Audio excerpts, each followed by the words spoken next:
Hello again, everyone. Technical difficulties. This wouldn't be a world of Wow without technical difficulties in this game. So, hi everybody. This is session one, if we can actually get the production started, because OBS keeps There goes the crashing on sound. me. Yes, it keeps crashing on me, and I don't know why. But yeah, this is the tale we wish to tell. And we're starting off with our adventurers having individually. I hear background noise from someone again. In the Goyera archipelago, a a cluster of islands amongst the adamantine reef that have created a sort of confederacy, a bunch of city states that come together and occasionally have goings on that city officials of every city would get together and hash out the details of what needs to happen. But that's not necessarily super important, as our adventurers have found themselves at the Meat Canal, the bridge point between the the ocean to the west and the ocean north of them, going towards the east. This little canal sees a fair bit of traffic, be it cargo barges, be it passenger vessels, be it little sailing ships, fishing boats, all manner of different ships. One of which being the Anne Bonny, escorting a cargo vessel much, much larger than themselves through this canal, and each boat must take its turn, as this isn't a very wide canal, hand carved through the island to accommodate these vessels, as the waters here amongst the archipelago are treacherous.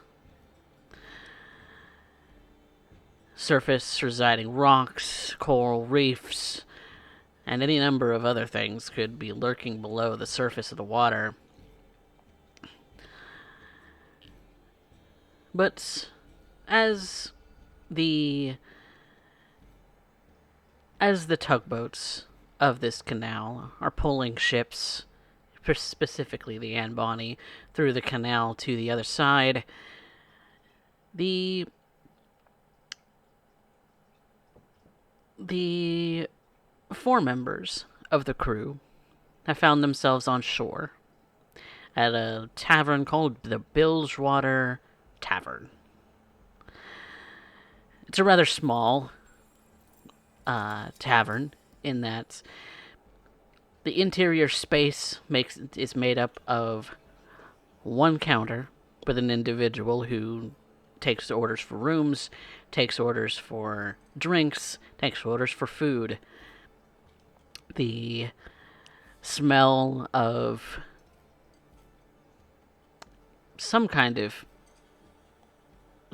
food, be it seafood of some kind, can be smelled from the exterior, as a giant cooking pot can be seen across the outside. Places to sit are cramped, and it seems that there are already individuals occupying tables in the interior of this particular little tavern. And so, upon placing orders for drinks and food, the four members of the crew, Captain Charlotte Badger, her first mate, or sailmaster rather, Mr. Henry Morgan, her sailmaster apprentice, and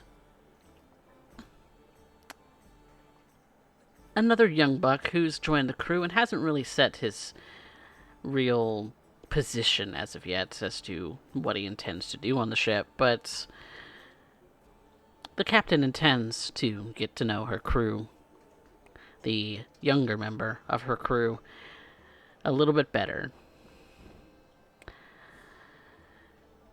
Captain Charlotte Badger is a tiefling, is a halfling. She's very small, bushy red hair, a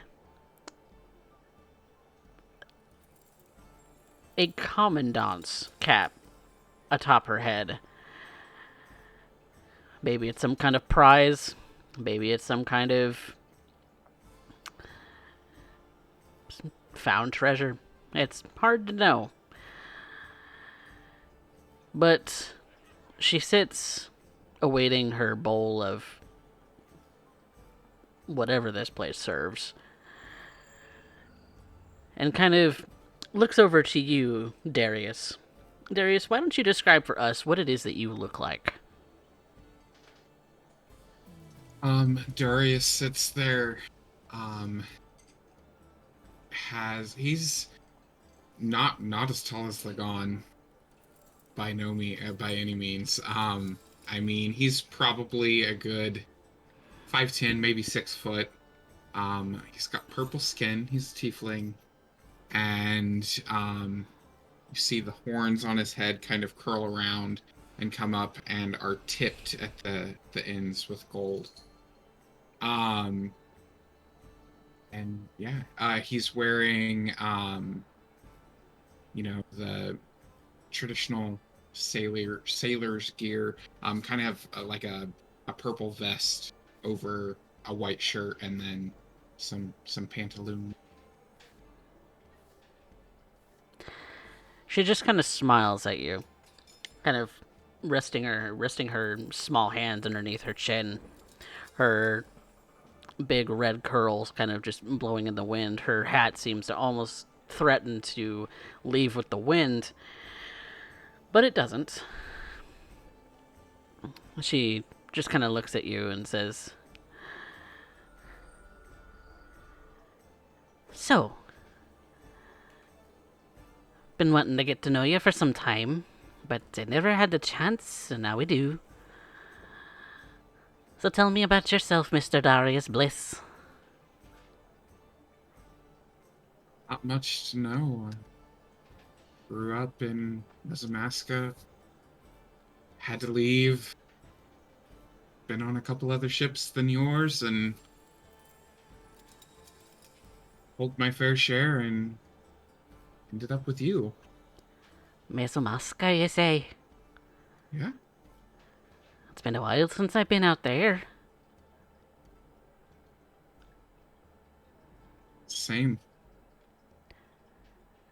I hear tale it's cursed.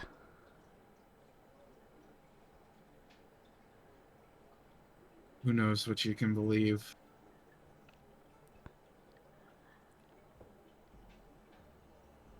Well, I don't go making my way at the cursed islands all that much. You know, 'cause they be believing in a god that don't exist.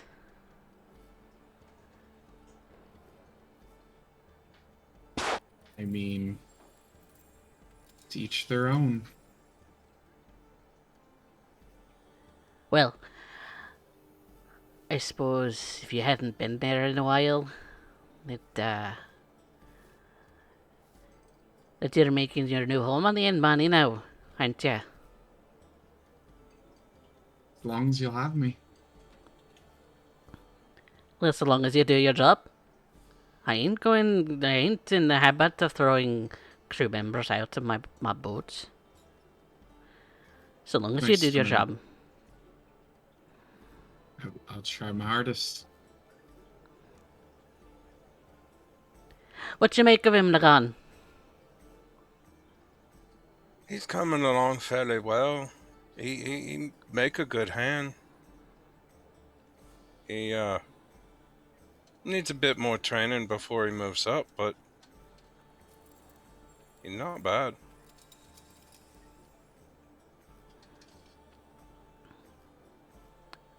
So I see.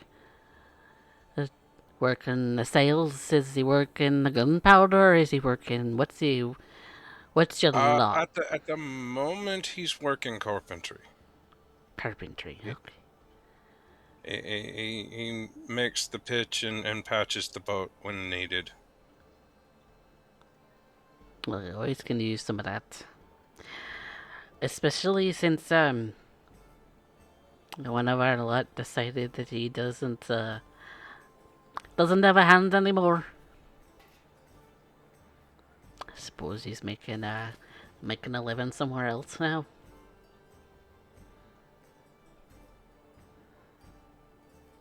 The gun just stares at his hand and wonders what it would be like to not have his hand.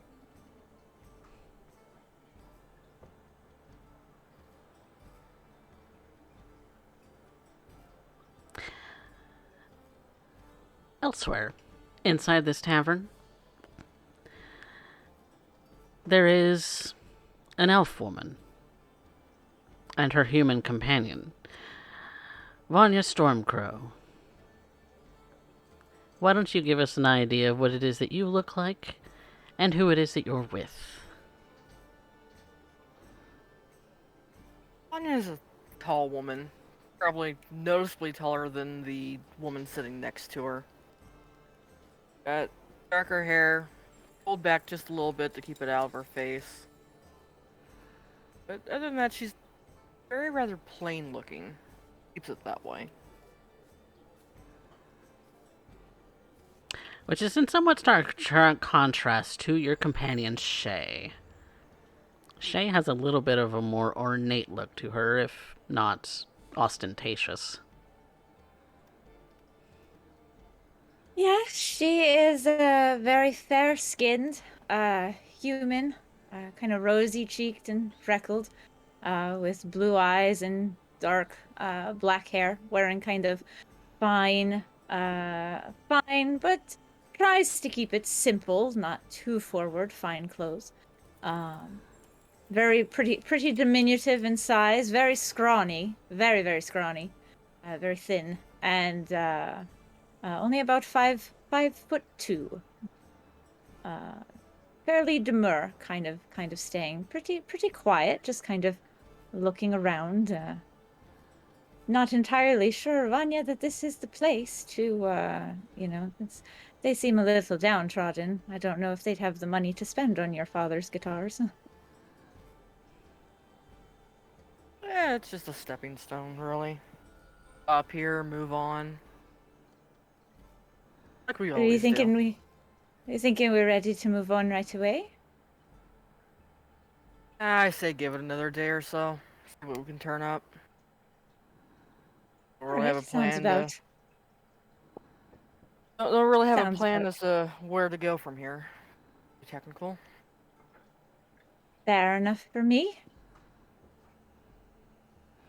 The two of you walk into the front door, passing a group of individuals who are sitting at a table. They seem to seem to know each other. And upon going into the front door, there is there is